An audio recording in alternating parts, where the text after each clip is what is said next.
Boa noite, pessoal. Tudo bem? Deram aquela descansada no domingo? Deu para relaxar? Não deu, Ayrton? Tava trabalhando? Só preguiça. Eu espero realmente que todos aí tenham aproveitado bem esse domingo, tenham descansado. Afinal, a gente tem esse dia da semana, tanto o domingo como também alguns, o sábado também, para a gente descansar. Aproveitar esse dia lindo que Deus nos deu, né? Não teve nenhuma nuvem hoje. Tava um solão lá fora e realmente espero que todos tenham aproveitado. Gostaria de compartilhar hoje um texto com vocês que me impactou bastante nessa última semana e que tem me feito pensar muito sobre como eu aplicaria esse texto na minha vida e como que esse texto se desdobraria nos meus dias. Nessa semana, eu e a Nath, a gente estava estudando o livro de Romanos, e a gente chegou nesse texto que, sem dúvida, me impactou muito. Não consegui conter muito bem as lágrimas, porque mexeu lá dentro do meu coração, e é esse texto que eu gostaria de compartilhar com vocês hoje, que é Romanos 3. Texto muito conhecido. Gostaria que a gente fosse ler, então, Romanos 3, do versículo 9 até o versículo 20. Quando o pessoal está procurando aí, já vamos começar a ler. Então, Romanos 3, do 9 ao 20. Que concluiremos então? Estamos em posição de vantagem? Não. Já demonstramos que tanto judeus quanto gentios estão debaixo do pecado. Como está escrito, não há nenhum justo, nenhum sequer. Não há quem entenda, ninguém que busque a Deus. Todos se desviaram, tornaram-se juntamente inúteis. Não há ninguém que faça o bem. Não há nenhum sequer. Suas gargantas são um túmulo aberto. Suas línguas enganam. Veneno de serpente está em seus lábios. Suas bocas estão cheias de maldição e amargura. Seus pés são ágeis para derramar sangue. Ruína e desgraça marcam os seus caminhos. E não conhecem o caminho da paz. Aos seus olhos é inútil temer a Deus. Sabemos que tudo o que a lei nos diz, o diz àqueles que estão debaixo dela, para que toda boca se cale e todo mundo esteja sob juízo de Deus. Portanto, ninguém será declarado justo diante dele, baseando-se na obediência à lei, pois é mediante a lei que nos tornamos completamente conscientes do pecado. Senhor Deus, eu quero agradecer pelo privilégio, Deus, de podermos nos reunir e de aprender mais a Tua Palavra, de lermos a Tua Palavra juntos, de orarmos juntos, de louvarmos a Ti juntos. Sem dúvida, Pai, esse é um privilégio, é um presente que nós recebemos e que bom, Deus, poder fazer isso domingo a domingo, com pessoas que nós amamos, pessoas que o Senhor fez com que juntos nós pudéssemos ser um corpo unido. Nós Te agradecemos, Pai, e que o Senhor fale a nós. Fale ao nosso coração, Deus, porque o Senhor é um Deus de poder, o Senhor é um Deus todo-poderoso, e que nós possamos confiar em Ti como nós acabamos de cantar, Pai, que nós nos rendamos a Ti com tudo aquilo que nós somos, com o nosso coração, com as nossas vontades, os nossos desejos, os nossos sonhos, Pai, e que tudo seja para a Tua honra e glória. Nós pedimos isso em nome de Jesus Cristo. Amém. Bom, gente, esse texto, ele é um texto muito profundo e digno de toda a atenção que a gente pode dar, porque cada uma dessas palavras aqui são coisas fundamentais para a fé cristã. São coisas que elas tratam de um ponto central da nossa fé. E é basicamente o ponto de partida da conversão, da salvação de toda a humanidade. É interessante que a carta aqui de Paulo aos Romanos, ela é basicamente um resumo de toda a Bíblia. Isso que eu acho muito legal. Porque Paulo, ele, antes de se converter, ele era um fariseu, ele era um doutor na lei, ele sabia muito da Bíblia, até mesmo de cor. Porém, Paulo está escrevendo para um povo que não está tão ciente, não está tão acostumado a ler a Bíblia, pelo menos o Antigo Testamento que tinha até aquele momento. E Paulo está ciente disso, que ele está escrevendo para as pessoas que tiveram pouquíssimo contato com o Antigo Testamento, ou até mesmo não tiveram contato nenhum, nunca leram o Antigo Testamento. Então, é interessante que Paulo está basicamente resumindo tudo aquilo que... todo o pensamento do Evangelho ele está resumindo aqui. E basicamente, Romanos é uma carta de instrução, uma carta de exortação, né? Ele está, então, querendo com que as pessoas mantenham a sua fé, que eles permaneçam firmes, né?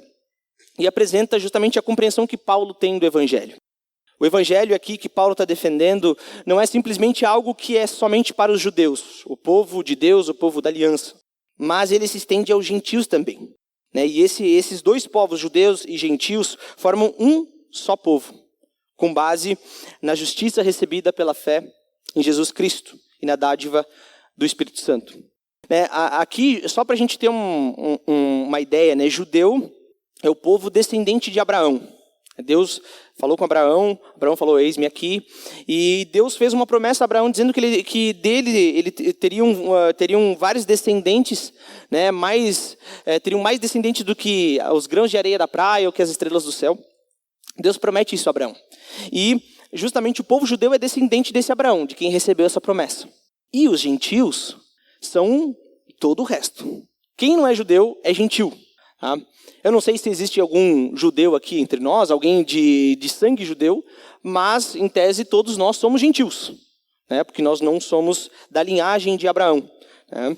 Então, basicamente é isso. Quando a gente fala judeu, é o povo descendente de Abraão. Quando a gente fala gentil, são todos os outros povos, todos, incluindo a gente também hoje. Né? E outra coisa muito interessante, que até facilita para que a gente entenda um pouco mais de Romanos, entenda a compreender toda a carta e não somente esse texto, é justamente que a argumentação que Paulo usa no decorrer de toda a carta aos Romanos é um método de retórica antigo que se chama diatribe. Né?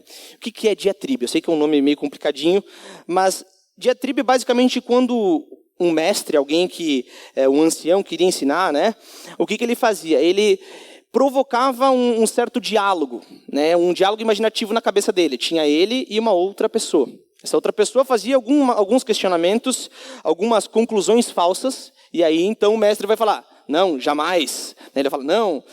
Ele vai dizer, de maneira alguma a gente vai seguir dessa forma, de maneira alguma nós vamos crer dessa forma. E Paulo, em Romanos inteiro, a gente vai ver Paulo usando uma conversa entre uma pessoa que não conhece a Deus e ele então falando, o caminho certo é esse aqui. Alguém questionando, Paulo vai lá e responde. Questionando, respondendo. Então, é assim que Paulo escreve Romanos inteiro, como se fosse uma conversa. Uma conversa entre um mestre e o seu aluno, o seu discípulo, né? E como a gente pode notar aqui nesse texto que a gente acabou de ler, Paulo já começa dizendo assim, que concluiremos então? Então ele já está defendendo uma coisa que foi questionada antes. Paulo já está no meio da conversa, a gente já está no meio da discussão ali que Paulo está defendendo. Então, para a gente encontrar o significado desse texto e até mesmo entender ele como um todo, eu gostaria de convidar vocês a voltar algumas páginas para a gente então ler aonde que começa essa discussão. A gente entender o que Paulo está falando aqui e de como isso implica nas nossas vidas. Eu gostaria de convidar vocês então a ler Romanos 1, que é onde que Paulo começa então essa discussão a respeito dos judeus e dos gentios. O texto que a gente vai ler então é Romanos 1, do 18 até o 32, que Paulo vai dizer assim, portanto, a ira de Deus é revelada dos céus contra toda a impiedade e injustiça dos homens, que suprimem a verdade pela injustiça. Pois o que de Deus se pode conhecer é manifesto entre eles, porque Deus lhe manifestou. Pois desde a criação do mundo, os atributos invisíveis de Deus, seu eterno poder e a sua natureza divina, têm sido vistos claramente, sendo compreendidos por meio das coisas criadas, de forma que tais homens são indesculpáveis. Porque tendo conhecido a Deus, não o glorificaram como Deus, nem lhe renderam graças, mas os seus pensamentos tornaram-se fúteis e o coração insensato deles obscureceu-se. Dizendo-se sábios, tornaram-se loucos e trocaram a glória do Deus imortal por imagens feitas segundo a semelhança do homem mortal, bem como de pássaros, quadrúpedes e répteis. Por isso Deus os entregou à impureza sexual, segundo os desejos pecaminosos do seu coração, para a degradação do seu corpo entre si. Trocaram a verdade de Deus pela mentira, e adoraram e serviram as coisas e seres criados, em lugar do Criador, que é bendito para sempre. Amém. Por causa disso, Deus os entregou às paixões vergonhosas. Até suas mulheres trocaram suas relações sexuais naturais por outras contrárias à natureza. Da mesma forma, os homens também abandonaram as relações naturais com as mulheres e se inflamaram de paixão uns pelos outros. Começaram a cometer atos indecentes, homens com homens, e receberam em si mesmo o castigo merecido pela sua perversão. Além do mais, visto que desprezaram o conhecimento de Deus, ele os entregou à disposição mental reprovável para praticarem o que não deviam. Tornaram-se cheios de toda sorte de injustiça, maldade, ganância e depravação. Estão cheios de inveja, homicídio, rivalidades, engano e malícia. São bisbilhoteiros, caluniadores, inimigos de Deus, insolentes, arrogantes e presunçosos. Inventam maneiras de praticar o mal e desobedecem a seus pais. São insensatos, desleais, sem amor pela família, implacáveis. Embora conheçam o justo decreto de Deus de que as pessoas que praticam tais coisas merecem a morte, não somente continuam a praticá-las, mas também aprovam aqueles que as praticam. Então, basicamente aqui, Paulo começa a falar que as pessoas não reconheceram a Deus como deveriam reconhecer. Paulo está dizendo aqui, olha, por meio das coisas criadas, as pessoas poderiam ver Deus. Elas poderiam entender que existe um Criador, que existe uma ordem para as coisas, mas essas pessoas preferiram renegar. As pessoas preferiram olhar para outras coisas, preferiram adorar até mesmo pessoas, também adoraram imagens, construíram imagens com animais, com quadrúpedes, répteis, como pássaros, para adorar esses deuses. Então, o que Paulo está dizendo aqui é que justamente os judeus estão sendo condenados pelas suas atitudes. Eles não reconheceram a Deus, os quais adoraram mais do que o Deus Criador. Paulo usa justamente uma linguagem dura, dizendo que reprovou a atitude deles, revelando a ira contra a própria injustiça desses homens, os entregando aos seus desejos pecaminosos. É isso que Paulo está dizendo. E a partir disso a gente pode justamente presumir que se Paulo está dizendo isso para os judeus, olha, os gentios, os judeus, o povo da aliança que guardava a lei, justamente está livre da ira, porque eles não adoravam imagens, eles não construíam para si deuses, eles não tinham essas práticas que ofendiam a Deus. A gente pode pensar tudo isso, que esses descendentes de Abraão jamais sofreriam a condenação que Paulo está dizendo aqui para os gentios. E é isso justamente que Paulo começa a desconstruir no capítulo 2 e até o capítulo 3, que é onde que a gente estava lendo. Que vai dizer algo específico para os judeus, não simplesmente para os gentios. Os gentios, ele já disse aqui, eu entreguei eles às paixões deles. Eles não me reconheceram como Deus. Mas agora a gente vai ler então o que Paulo vai dizer então para os judeus, o povo da aliança, o povo que guardava a lei de Deus e que podia se orgulhar de ter a palavra de Deus. Então, a gente vai então seguir um pouco para frente em Romanos 2, versículos 12 e 13. A gente vai pular alguns versículos aqui, porque justamente Paulo vai falar coisas diversas aqui para os judeus. E aí então, Romanos 2, capítulo 2, versículo 12 e 13, Paulo vai dizer o seguinte: todo aquele que pecar sem a lei também perecerá. E todo aquele que pecar sob a lei, pela lei será julgado. Porque não são os que ouvem a lei que são justos aos olhos de Deus, mas os que obedecem à lei, estes serão declarados justos. E aí no versículo 17 até o 24, Paulo vai dizer o seguinte: ora, você leva o nome de judeu, apoia-se na lei e orgulha-se de Deus. Você conhece a vontade de Deus e aprova o que é superior, porque é instruído pela lei. Você está convencido de que é guia de cegos, luz para os que estão nas trevas, instrutor de insensatos, mestre de crianças, porque tem na lei a expressão do conhecimento e da verdade. E então, você que ensina os outros não ensina a si mesmo? Você que prega contra o furto, furta? Você que diz que não se deve adulterar, adultera? Você que detesta os ídolos, rouba-lhes os templos? Você que se orgulha da lei, desonra a Deus desobedecendo a lei? Pois como está escrito, o nome de Deus é blasfemado entre os gentios por causa de vocês. E nos versículos 28 e 29, Paulo vai continuar, vai dizendo, não é judeu quem o é apenas exteriormente, nem circuncisão a que é meramente exterior e física. Não, judeu é quem o é interiormente, e circuncisão é a operada no coração, pelo Espírito, e não pela lei escrita. Para estes o louvor não provém dos homens, mas de Deus. A gente viu de gentios. E aqui parece que Paulo ele pesa um pouco mais a mão sobre os judeus. Porque justamente ele vai falar, vocês se orgulham da lei, vocês vão dizer para Deus e o mundo que vocês têm a lei na mão de vocês, mas vocês mesmos desobedecem à lei.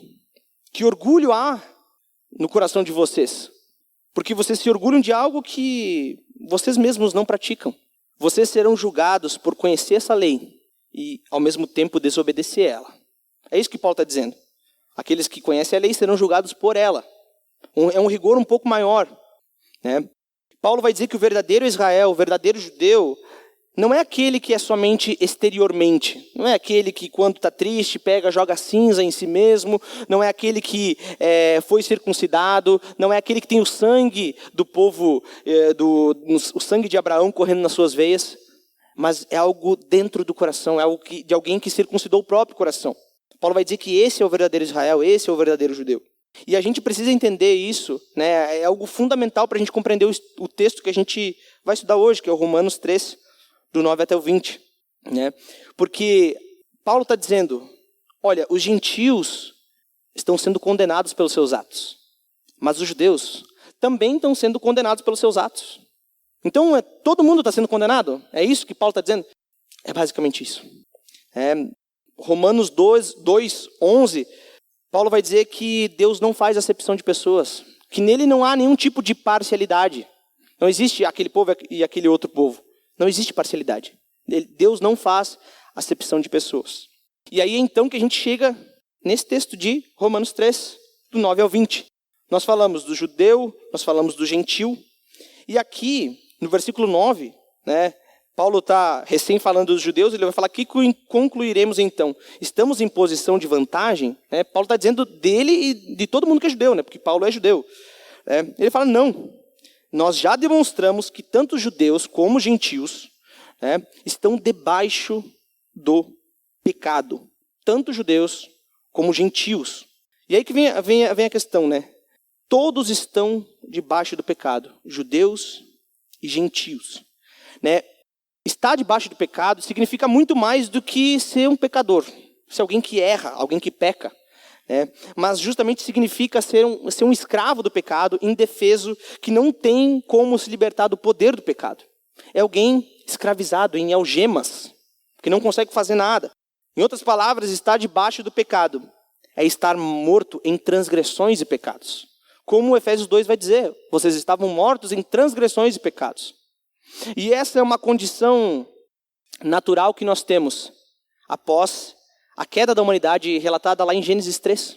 Quando a gente vê a história de Adão e Eva, o que Deus fala para eles? Olha, se vocês comerem daquele fruto, certamente vocês vão morrer. Não é uma morte física, embora isso também repercuta, porque a partir dali a gente começa a ter doenças, a gente começa a ter um monte de coisa, mas é uma morte espiritual. Né? Essa é a condição da humanidade. Ela já nasce em pecado, ela já nasce distante de Deus. É isso que nós vemos no Abismo Ligado. Nós nascemos longe de Deus. Essa é a condição que a humanidade experimenta. Nós estamos imersos no pecado e fadados à condenação eterna. É isso que Paulo está dizendo aqui. Vocês estão debaixo do pecado. Paulo frisa novamente que aquilo que vem sendo dito desde o capítulo 1 dos gentios e depois vem falando dos judeus também. Gentios, vocês não reconheceram a Deus. Vocês preferem adorar a si mesmos, vocês preferem seguir com as práticas de vocês. E aí, judeus, vocês têm a lei escrita, mas vocês desobedecem a lei. Vocês não honram a Deus. E até mesmo os gentios olham para vocês e blasfemam por causa disso. Porque vocês não vivem a palavra que está diante de vocês. Todos são escravos do pecado, não somente os gentios, mas também os judeus. Todos não têm acepção de pessoas. Todos estão debaixo do pecado. Todos, toda a humanidade. É justamente como aquela imagem de quando piratas eram presos.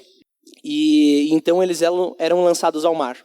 Imagina aí com você, tem 2 piratas. Né? Eu acho que você já viu aí talvez até o Piratas do Caribe, né? Mas o pirata, quando ele era preso, ele era botado numa prancha e era lançado ao mar, no meio do mar, para morrer, para definhar lá. Mas agora, pense na cabeça de vocês, tem 2 piratas. Os 2 piratas são criminosos, são perigosos, e eles realmente merecem a punição pelos seus atos. E aí, eles vão ser lançados ao mar. Mas eles não vão ser jogados em qualquer lugar.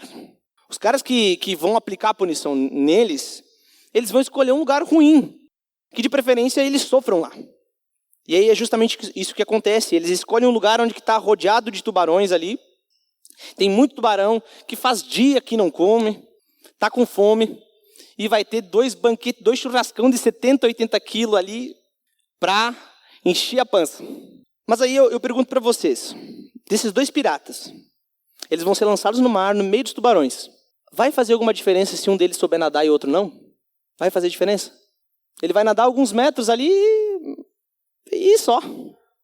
O outro talvez até morra antes, porque ele vai afogar. Uns às vezes concordam que os 2 vão morrer. Os 2, a condenação deles é certa. É para não ter chance. Os caras vão jogar no meio dos tubarão para não ter chance de escapar vivo. E nesse exemplo, saber nadar não ajuda o pirata. Ele pode ser o Michael Phelps, não vai adiantar. Ele vai continuar morrendo por causa dos tubarões. Ser judeu, nesse caso aqui, alguém que tem a lei de Deus, é o povo da aliança, é o povo escolhido de Deus, era um baita privilégio. Poxa, eles têm tantos anos de história ouvindo de Deus as palavras que apontavam para o Messias. Era um baita privilégio. Mas ser judeu, ter o sangue de Abraão correndo nas veias não salva ninguém. Não salva. Não salva. Você pode ser descendente de quem for. Isso não salva. Todos vão para a condenação. Não interessa se a gente sabe nadar ou não sabe. Ambos os piratas morrem. Todos estão debaixo de condenação. E aí Paulo ele vai continuar frisando, principalmente essa parte de todos. Vocês vão ver, aqui Paulo ele fala que todos estão debaixo do pecado, depois eles vão falar que ninguém, não há um sequer. Ele está englobando todo mundo ali, no mesmo balaio. E aí no versículo 10 até o versículo 18, Paulo vai dizer assim, ele vai citar alguns versículos do Antigo Testamento. Aqui, boa parte deles são alguns salmos, alguns são alguns trechos de Isaías. E Paulo vai compilar tudo isso e vai dizer assim, como está escrito, não há nenhum justo, nenhum sequer, nenhum. Não há ninguém que entenda, ninguém que busque a Deus. Todos se desviaram, tornaram-se juntamente inúteis. Não há ninguém que faça o bem. Não há nenhum sequer. Viu como tem um aspecto de todos aqui? Não tem nenhum justo, todos se desviaram, se extraviaram, dependendo da tradução que você tem. É ninguém, nenhum justo, todos se desviaram. E ele vai continuar dizendo, suas gargantas são um túmulo aberto, com suas línguas enganam. Veneno de serpente está em seus lábios. Suas bocas estão cheias de maldição e amargura. Seus pés são ágeis para derramar sangue. Ruína e desgraça marcam os seus caminhos. E não conhecem o caminho da paz. Aos seus olhos é inútil temer a Deus. Paulo novamente deixa muito claro o aspecto universal do pecado. Todo mundo é pecador. Todo mundo está debaixo do pecado. Não tem um justo sequer. Não tem nenhum que se salva. Ninguém é gente boa o suficiente para que Deus dê a sua graça porque a pessoa é boa. Ninguém é tão gente boa assim. Todos são pecadores. Na esfera de entendimento, como ele diz aqui no versículo 11, né, ninguém entende. Então nessa esfera de entendimento não tem nenhuma compreensão. Ele vai dizer que ninguém busca a Deus. Então nessa esfera de conhecimento, de relacionamento com Deus, tete a tete, não há qualquer movimentação da humanidade em direção a Deus. Não há nenhuma, porque todos se desviaram. Algumas versões vai dizer, todos se extraviaram. Eu não sei se vocês já tiveram documentos extraviados, mas é a mesma ideia. Perdeu, não acha mais. É isso. Todos fugiram, todos se perderam. E é interessante como Ele falar que não tem nenhum justo sequer, não tem ninguém que entenda, ninguém que faça o bem. Todos se tornaram inúteis. Isso ressalta o aspecto gracioso de Deus.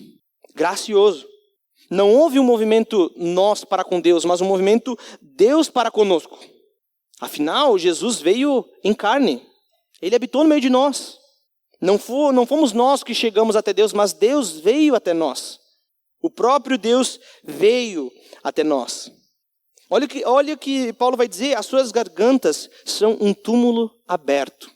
O que tem dentro de um túmulo, gente? Morte. Tem um corpo sem vida lá dentro. Paulo está dizendo aqui, as suas gargantas são um túmulo aberto. Suas línguas enganam. Suas línguas mentem. É mentira para cá, mentira para lá. Em seus lábios estão cheios de veneno de serpente. O que o veneno faz? Ele mata. Veneno é mortal, gente. Sua boca está repleta de maldição e amargura. Seus pés estão prontos para derramar sangue e trazer desgraça. É uma linguagem dura que Paulo está usando aqui. Para dizer que ninguém é bom. E que tudo que está dentro da gente é ruim. Não tem nada de bom. E aí eu quero perguntar para vocês sobre quem Paulo está falando aqui. Paulo está falando de quem? De todos. Dos judeus e dos gentios. Todos. Sem exceção. Ele começou no versículo 9 dizendo, não tem divisão. Todos estão debaixo do pecado. Então, se a gente for pensar, isso aqui é a nossa natureza. É assim que nós somos. Não há justiça em nós. Eu e você somos por natureza inimigos de Deus. Inimigos. A gente cantou uma música antes que fala, inimigo eu fui, mas teu amor lutou por mim. Nós, por natureza, somos inimigos, nós estamos guerreando contra Deus. Nós não somos justos por natureza. Nós éramos rebeldes.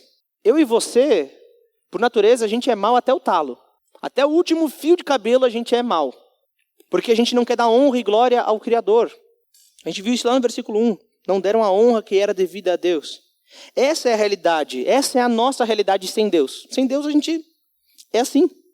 É assim. Suas gargantas são um túmulo aberto. Suas línguas enganam. Veneno de serpentes. Com a boca cheia de maldição e amargura. Pés prontos para trazer desgraça. É assim que nós somos sem Deus. É assim. Você pode achar que, nossa, mas eu não sou tão ruim assim. É. Essa é a realidade sem Deus. Não há nenhum motivo de orgulho por sermos salvos. Porque eu e você, nós não temos nenhum mérito na salvação. Nenhum mérito. Nenhum. Até mesmo porque se nós cremos que a salvação nos foi dada, né, que nós merecemos essa salvação, porque Deus olhou para a gente do céu e falou, não, aquele ali dá para salvar? Eu sinto te dizer, mas eu acredito que você não seja salvo. Porque se você acha que você merece a salvação, começou errado. Está começando pelo lado contrário. Não é isso que o texto está dizendo. Está dizendo que não tem nenhum justo. Nenhum. A gente não pode bater no peito e dizer assim, olha, eu não sou como aqueles lá que fazem isso. A gente não pode fazer isso. Isso é coisa de fariseu, gente. Jesus usa esse exemplo para dizer que o fariseu está batendo no peito. Eu não sou como esse publicano, não erro tanto como ele. Olha só, Deus, como eu sou bom. Isso é coisa de fariseu. Quando a gente fala, eu não sou tão mal como os outros. A gente é. Por natureza a gente é. Não há nenhum mérito em nós. Porque se nós mudamos, é mérito de Deus. Não é mérito nosso. Não é. Nós precisamos reconhecer a nossa miséria diante de Deus. Ter a mesma atitude que Isaías, quando se depara com Deus, o que ele faz? Ele não fica de pé e ele diz, olha Deus, olha para mim as coisas que eu fiz. Olha, eu ajudei isso, eu ajudei aquilo. Não. Isaías se ajoelha, bota a cabeça no chão porque ele não pode olhar para Deus. Essa é a reação que nós temos que ter. Porque nós não temos mérito nenhum.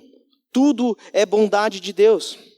Afinal, o que é a nossa suposta bondade perto da bondade eterna e perfeita de Deus? O que é? Vamos botar na balança? Sim, vamos botar um lado do outro. O que é a nossa bondade e a bondade de Deus? Vamos ver se tem alguma coisa que vai equiparar essa balança. Nós não somos bons. E até algumas atitudes nossas, elas até podem parecer boas, mas se elas não rendem glórias a Deus. Se nós não queremos glorificar a Deus com as nossas atitudes, gente, é pecado.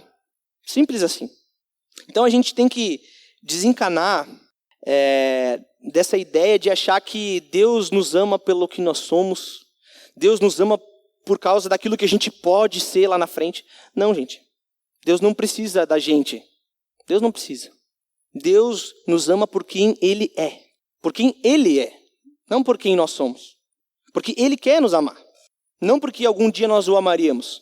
Não. E nem por causa daquilo que a gente poderia ser. Porque é Ele que faz. Então Ele usa qualquer um. Ele usa qualquer um. Deus já falou através de uma mula. E Ele provavelmente está falando através de outra aqui. Mas é que a obra é de Deus. É de Deus. Não é nada nosso. A gente tem que desencanar dessa. Deus veio ao meu encontro porque Ele sabia que 10 anos depois eu iria evangelizar o mundo. Não é porque Ele sabia. Ele te transformou para que tu fosse evangelizar o mundo. Não porque Ele sabia. Deus é todo poderoso. Todo poderoso. E não há nada de bom em nós. Como esses vários versículos frisaram mais de uma vez. Não tem nenhum justo sequer. Todos estão debaixo do pecado. É como a gravidade. Todos aqui sabem o que é gravidade? Todo mundo sabe? Gravidade basicamente é aquilo que segura todas as coisas perto da Terra. Né? É o que faz com que todas as coisas do planeta sejam atraídas para a Terra e elas não fiquem flutuando por aí. Né? Então, naturalmente, falando, a gente está sempre aqui no chão. Né? E as coisas, né, elas estão no chão, alguns pássaros voam, mas eles têm que lutar contra a gravidade. Mas, via de regra, né, olhando para as coisas naturais, sem ser uma máquina, existe algum homem nesse planeta, alguma coisa que não está sujeita à lei da gravidade? Existe uma coisa que não está sujeita à lei da gravidade? Naturalmente, assim? Já nasceu flutuando? Não existe. E da mesma maneira, após a entrada do pecado no mundo, todos nós estamos sujeitos ao pecado. Todos. Sem exceção. Sem exceção. Todos estamos sujeitos debaixo do pecado e debaixo da injustiça. Todos nós nascemos assim. Davi vai dizer que em pecado me concebeu a minha mãe. Não é à toa que ele diz isso. Porque nós já nascemos inimigos de Deus. Nós já nascemos em injustiça. É por isso que não há nenhum justo sequer, ninguém que faça o bem. Porque todos somos pecadores. Todos pecaram, como a gente vai ver aqui nos versículos seguintes, depois, versículo 23, vai dizer, todos pecaram e estão destituídos da glória de Deus. Todos. No versículo 18 ele diz, assim não há temor do Senhor. O temor do Senhor é inútil aos seus olhos. É inútil aos seus olhos. E a própria Bíblia vai dizer que o temor do Senhor é o princípio da sabedoria. Como é que eu vou ser sábio se eu não tenho o temor do Senhor? E aqui ele está dizendo que toda a humanidade considera que é inútil temer a Deus. Em seu coração. Mas essa é uma realidade que a gente está enfrentando. Todos estão debaixo do pecado, não há nenhum justo sequer. E aí a gente vai então para o versículo 19. Que ele vai dizer assim. Sabemos que tudo o que a lei diz, o diz àqueles que estão debaixo dela. Para que toda boca se cale e todo mundo esteja sob juízo de Deus. Portanto, ninguém será declarado justo diante dele, baseando-se na obediência à lei. Pois mediante a lei, que nós tornamos plenamente conhecidos, conscientes do pecado. A lei foi dada por Deus com o intuito de apontar o pecado, que há dentro do nosso coração. A lei tem o objetivo de justamente nos humilhar diante de Deus. Eu falei do exemplo de Isaías.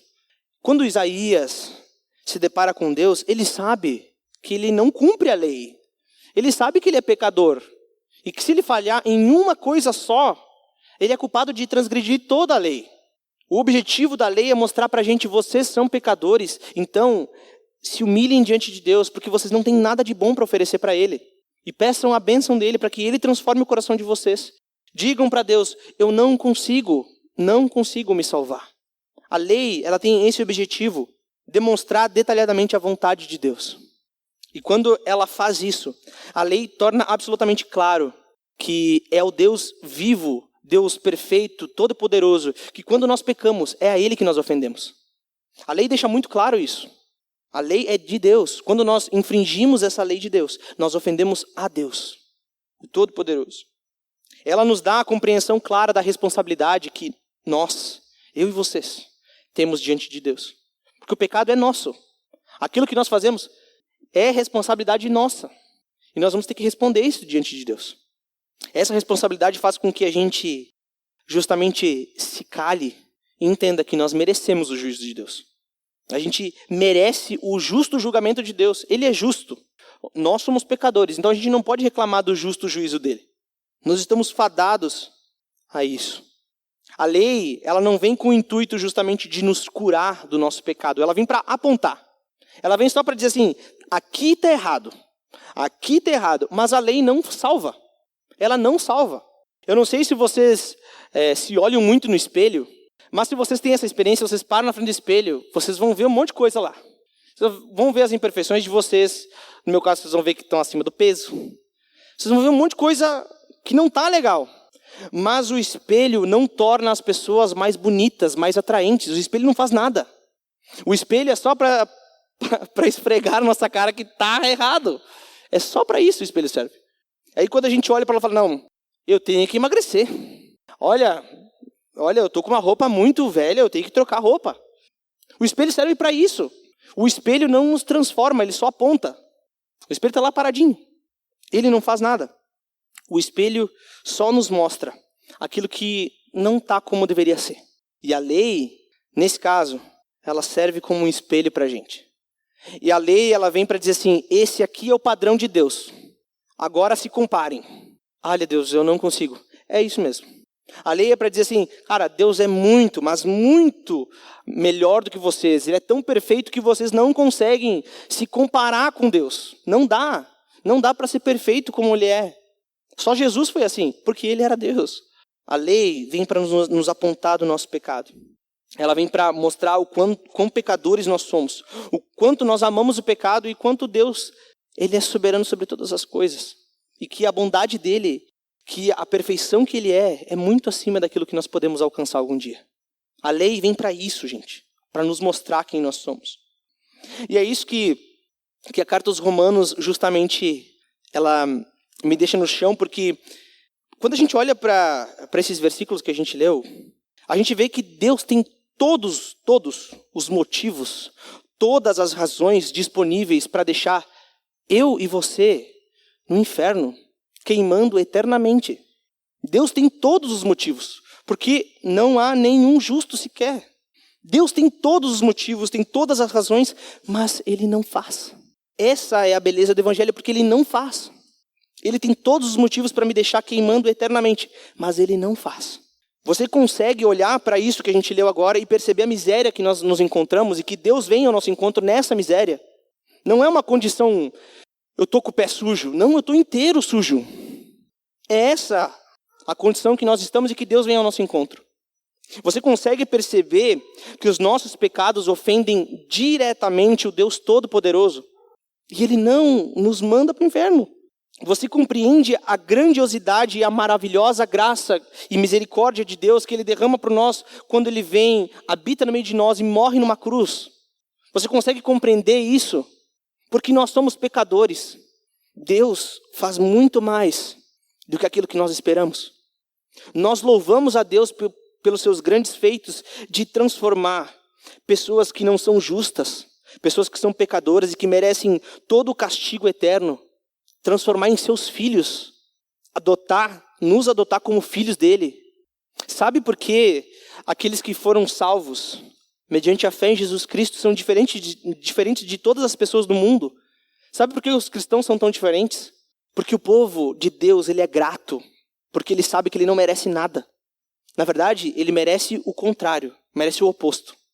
Semana passada nós ouvimos aqui sobre misericórdia, e é exatamente isso. Misericórdia é justamente o castigo que nós deveríamos receber e Deus não nos dá esse castigo. E graça é aquilo que nós não merecemos de maneira alguma e Deus nos dá. E é isso que acontece na cruz do Calvário quando Cristo Jesus morre. Aí que vem a pergunta, você, eu aqui, nós todos, nós somos gratos verdadeiramente? Nós vivemos gratos, agradecendo diariamente o sacrifício de Jesus Cristo? Porque isso não cabe dentro do peito, gente, não cabe. É algo que sai, nós somos cheios do Espírito e transbordamos do Espírito porque nós não merecemos isso. É algo que não dá para conter. Nós temos transmitido para o mundo a graça que nós recebemos em Jesus Cristo. Como é que tem sido, gente? Nós temos dito ao mundo, mostrado ao mundo que, no fundo, nós somos miseráveis. Nós somos nós carecemos da graça de Deus. Nós temos mostrado isso ao mundo, nós temos vivido agradecendo diariamente a Deus por tudo aquilo que Ele fez. Como que tem sido a nossa vida? Porque Ele não faz. Ele não nos pune. Ele nos dá algo muito melhor do que nós merecemos. Muito.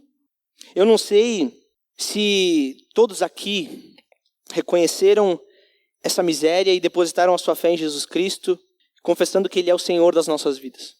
Eu não sei se individualmente você fez isso. Eu não sei. Mas se você ainda não fez isso, continua vivendo na tua própria força, achando que aquilo que você faz é justo e que você é bonzinho e que Deus vai olhar para você e vai falar: ah, meu filho amado. Se você ainda acha que você tem algo de bom para ofertar para Deus, eu quero te dizer uma coisa bem séria. Deus vai te julgar. Como vai julgar todos aqui? Mas pode ter certeza que nesse dia que Deus julgar, não vai sobrar pedra sobre pedra. Não vai sobrar nada. Nada do que aquilo que tu oferecer para Deus vai ficar de pé. Nada. Ele vai destruir essa falsa justiça que nós carregamos. Ele vai destruir as falsas obras que você tem. Porque diante dele, todas essas boas obras, elas não passam de trapos imundos. Não passa de... é nada. Se você ainda acha que é bom o suficiente, saiba que um dia o justo juiz vai te julgar. Ele vai vir, isso vai acontecer, ele prometeu. Ele já prometeu tantas outras coisas. E ele prometeu que vai voltar para julgar. E nesse dia, não vai ter para onde correr. Não vai ter segunda chance. Não vai ter prorrogação. Não vai. Porém, eu queria dizer uma coisa para você, que ainda não confia que Deus nos dá tudo, que Deus é gracioso e que confia na força do próprio braço. Ainda tem chance. Ainda há esperança. Porque quando a gente continua seguindo esse texto, tem uma dos trechos mais lindos que a gente pode ler. Porque a gente sabe que a gente é pecador. E é lendo esse texto que eu gostaria de terminar hoje. Lendo aquilo que Deus fez por nós. Porque nós vemos aqui que não há nenhum justo sequer. Que todos estão debaixo do pecado e que todos merecem a ira de Deus. Mas Deus provê algo miraculoso e grandioso e que é eterno. Eu gostaria então de ler Romanos 3, do 21 até o 26, que ele diz assim: mas agora se manifestou uma justiça que provém de Deus, independente da lei, da qual testemunharam a lei e os profetas. Justiça de Deus mediante a fé em Jesus Cristo para todos os que crerem. Não há distinção, pois todos pecaram e estão destituídos da glória de Deus, sendo justificados gratuitamente por sua graça, por meio da redenção que há em Cristo Jesus. Deus ofereceu como sacrifício para propiciação, mediante a fé, pelo seu sangue, demonstrando a sua justiça. Em sua tolerância, havia deixado impunes os pecados anteriormente cometidos, mas no presente, demonstrou a sua justiça, a fim de ser justo e justificador daquele que tem fé em Jesus Cristo. Senhor, eu quero te agradecer, porque o Senhor mostra mais de uma vez, e o Senhor tem paciência em nos mostrar que nós somos pecadores. Nós fomos concebidos em pecado. Senhor, nós somos gratos porque o Senhor tem todos os motivos e as razões para nos deixar sofrendo eternamente. Mas o Senhor não o faz. O Senhor enviou o teu Filho para que através da sua morte na cruz fosse o suficiente para pagar o preço da nossa desobediência, da nossa injustiça, da nossa insensatez. Perdão, Senhor, porque nós pecamos contra Ti. Perdão porque nós não o reconhecemos como nosso Deus. Perdão porque nós somos falhos e nós merecemos, Pai, o inferno. Mas nós Te damos graças, Pai, porque através do Teu sangue precioso derramado na cruz, nós somos limpos de todo o pecado. Nós somos justificados por Ti. Nós somos transformados em pessoas justas, não por mérito nosso, mas por mérito exclusivamente teu. Senhor, nós não temos nada de bom para te ofertar. Nada, Senhor. Nada de bom vem do nosso coração, mas nós somos gratos, Pai, porque o Senhor nos transforma. E dia após dia nós podemos contemplar da tua bondade. Nós podemos experimentar de quão real é a tua presença. Obrigado, Senhor, porque se nós sabemos que nada do que nós fazemos pode nos garantir a salvação, e que somente o Senhor é quem nos garante essa nova vida e nos garante a eternidade e que nos salva verdadeiramente, nós sabemos que se é o Senhor que garante a nossa salvação, nós jamais a perderemos. Jamais, por nada do que nós podemos fazer, nada vai nos tirar das tuas mãos. Nós te damos honra e glória, Deus, pela tua obra tremenda. Nós te damos a honra, Deus, porque somente o Senhor que é rico em misericórdia, somente o Senhor que é todo bondoso, poderia fazer algo tão mirabolante assim. Mente nenhuma imaginaria, Deus, que o Senhor nos salvaria, que o Senhor seria tão bondoso ao ponto de salvar pecadores. Mas nós queremos aqui entregar nossa vida e nos render a Ti, Deus, dizendo que não há nada de bom em nós, dizendo que o Senhor é bom e que o Senhor viva em nós, nos transformando, Pai, fazendo com que nós sejamos semelhantes a Ti dia após dia. Nós pedimos isso, Pai, porque nós sabemos que o Senhor pode fazer a boa obra, Deus. E o Senhor há de completar a boa obra que um dia o Senhor começou. Nós te damos honra e glória, Deus, porque o Senhor derrama a tua graça sobre nós. Graça que nós não podemos comprar por nada nesse mundo. Nós queremos te agradecer, Pai, porque o Senhor deixa as outras 99 para nos buscar. Ovelhas desgarradas e que carecem, que necessitam de um pastor que a conduza a águas tranquilas, a pastos verdejantes. Nós somos gratos a Ti porque o Senhor é o nosso Deus e o Senhor prometeu que vai voltar, que vai julgar as nações, que irá nos buscar. E que naquele dia, Pai, será um dia de grande festa, de felicidade, não porque nós fomos provados e resistimos, mas porque o Senhor resistiu em nosso lugar. É por isso que nós te agradecemos, nós te louvamos e adoramos o Teu nome. Jesus Cristo, o nosso Senhor, o nosso Salvador. Amém.